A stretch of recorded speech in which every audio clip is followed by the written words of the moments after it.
Hello everyone, and welcome back to turn number 6 of Strategic Command World War 1. Our epic 1v1 multiplayer game against Legit. And we are going into turn number 6 here. It becomes autumn in Europe, and our push towards the north continues, but first we'll have a look on the counter action. Once more, this is a record round. As you can see, he attacks once more around Verdun. Which is highly annoying, but he takes pretty heavy casualties here. And we want to keep that mine occupied, as that gives us a good amount of income per turn and costs him extra income per turn that he doesn't get. So that mine in front of Verdun is still worth fighting over. We lose another unit there, but we can rebuy that relatively cheaply and then deploy it in the east as well when it comes back. And he also takes some French casualties there. So really hoping we get trench warfare level 1 soon, and at that state the French will have a much bigger problem trying to break through us on the Western Front. It's an absolute necessity to get that relatively early on. And yeah, no action here in the Balkans. Yes. My laptop continued loading. Yeah, he now attacks over here at Kolomai. Kolomia. And our unit there takes relatively heavy casualties. Luckily for us, he can't move in there, as losing that town would be rather brutal. As you can see, he brings in a lot of units around there. Checks our position at Gaza with his British forces. And sets up a big defensive line here. Around Rodno. Does retreat a bit further towards Riga in the north. Vilna and Riga would be absolutely vital to take.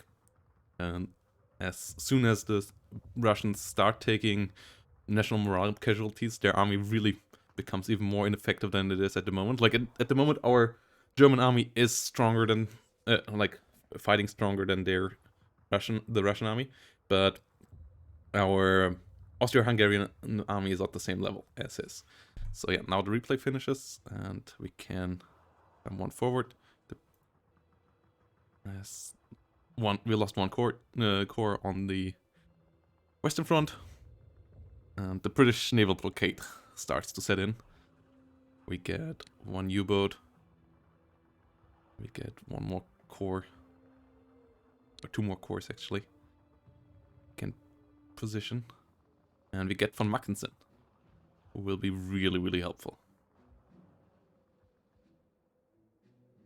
These Zeppelins will be helpful in reconnaissing, using as reconnaissance in the North Sea. So if there's ever anything close to our coast that we could possibly strike, that we spot with them, we might be able to do that.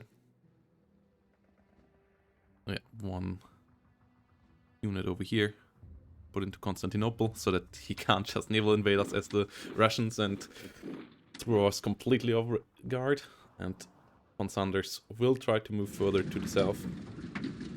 And our corps over there also keeps on moving. So we have a good setup to push towards the Caucasus once the war starts.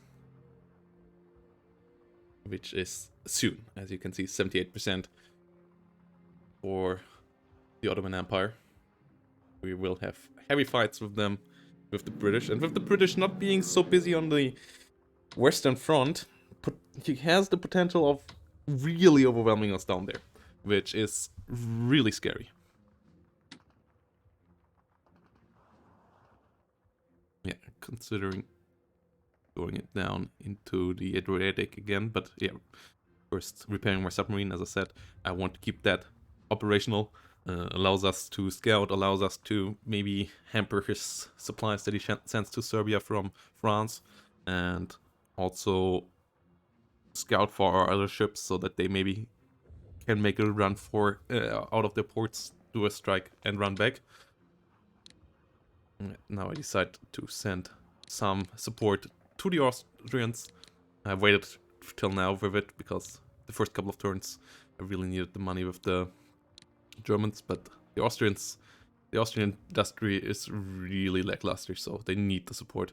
Keep their forces in the south east and in the south up. But yeah, I don't think it's worth it to invest into them early because the Germans can buy better troops with it. Yeah, Liebau in front of us here. And the rest of our units start moving here now as well. No troops in front of us here. But then meet how there should be forces, and yes, there they are. Can chase some of his units that he attacked us with a couple of turns ago. It still ain't entrenched and were weakened, so good trade there for us. 2 damage off him, no damage at us. And then we go in for a bigger frontline attack here. Trying to go as far north as possible.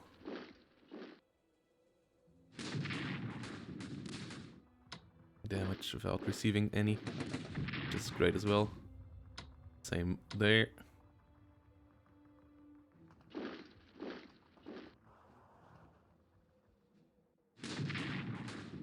We want to deal damage to the Russians so that they can't afford their reinforcements. Now we move 1 more unit up north, put on the road, move von Hindenburg towards Tilsit, so that we have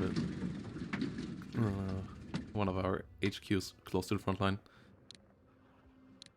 We'll do a bit of manual assignment in the future, same with von Klug. Yeah, let's get a cavalry up north. And for now, we have somewhat equal forces up there, but our reinforcements should come in now faster than Russians will get new forces. And that means that we should be able to really do some damage there.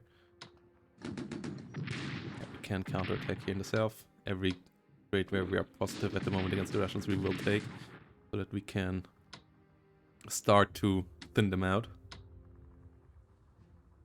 And start to reduce their army to a size where we can actually make breakthroughs between the lines, because at the moment they just have so many units that they actually can afford to have a full-on line all the way from the Baltic down to Galicia, which obviously is not great. If they can entrench on that, we are in trouble. But for now, we keep them moving in the north. Like, as you can see, all the units over here are all not entrenched. And that's the moment, the situation where we trade really solid. Like, their attacks against us are at best usually 1-to-1. And our attacks against them are usually much better with the Germans. So we have them on the run for now, but we need to keep the pressure up. We need to keep the pressure up against the Russians, as the pressure on our western front will happen soon, and pressure against the Ottomans will happen soon as well now. So we need to get some victories there. And then the question is what to do about Italy. Still up. And yeah, what to do here. As you can see, the mine is now up to level 6, so it gives us 12 money per turn.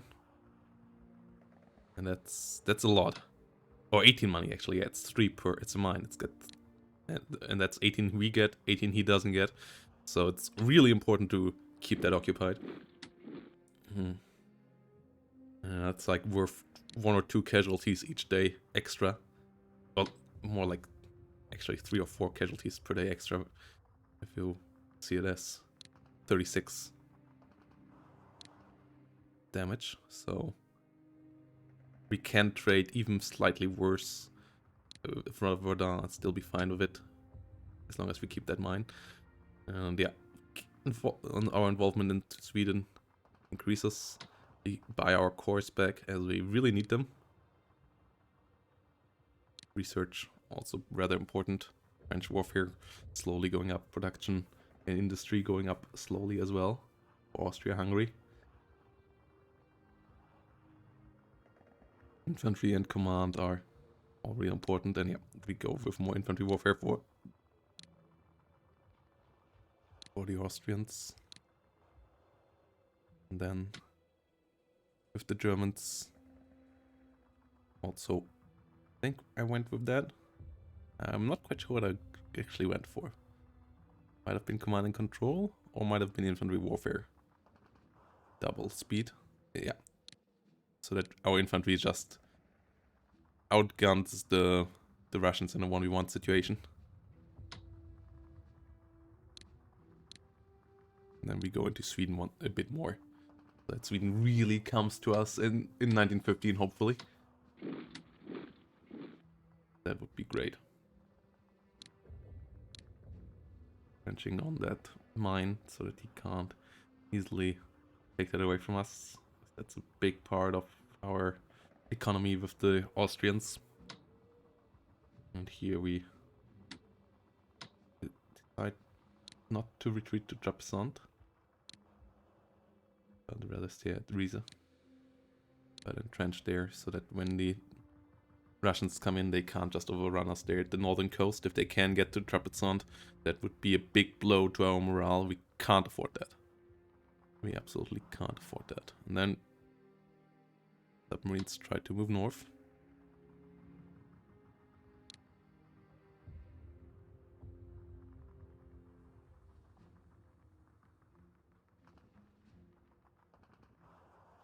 But there is something in the way.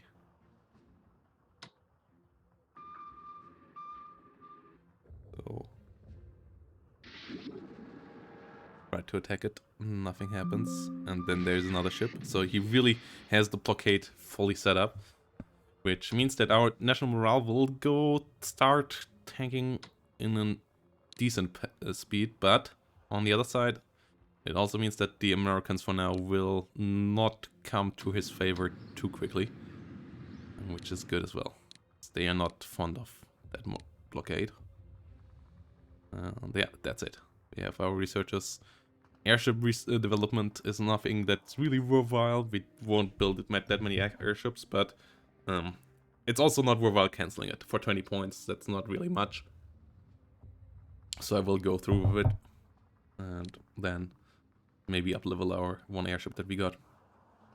Airships in general, weird technology. I'm not quite sure how to use them effectively outside of scouting on the naval part of things, but I feel like they don't do much otherwise. Like strategic bombing or so with them is not really a thing, sadly. And also there's nothing really in reach, even if they would be able to. The industry of the British is all in the north around Manchester, so flying all the way there is hard. Maybe bombing London is a possibility, but not that easy either. And now I reposition my navy towards the North Sea, trying to get into position where we can strike the enemy there.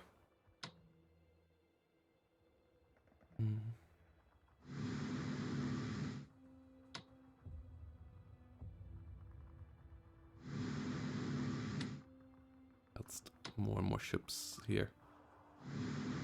Try to move, yeah, all moving to the North Sea. Seeing what happens here. Maybe if he tries to go towards the dock, yeah, me with his Royal Navy, we may be able to just strike out there. Maybe if he leaves a destroyer alone or something, we can smash that. So it's always really, really dangerous to do any kind of move like that against the enemy. Yeah, we have to keep that busy. And then I'm considering moving in against one of his units over here. Maybe hit him at Radom. Obviously don't want to move next to there in Warsaw. That would be rather suicidal. But the units at Radom, we can hit pretty hard. Wait, 2 there. And then we can put the finishing blow in here. We're rather lucky with the die worlds.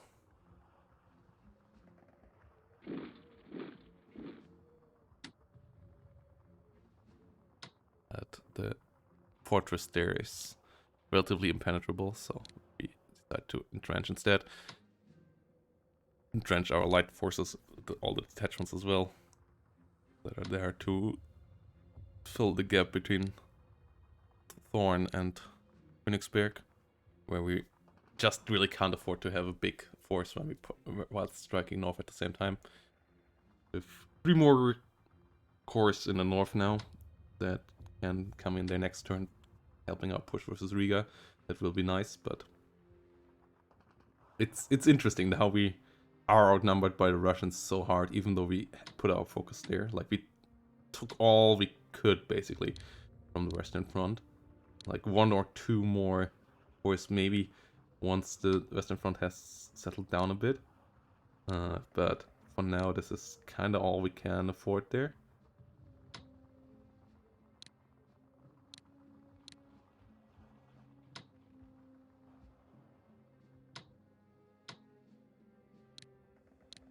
We take our units and improve them there.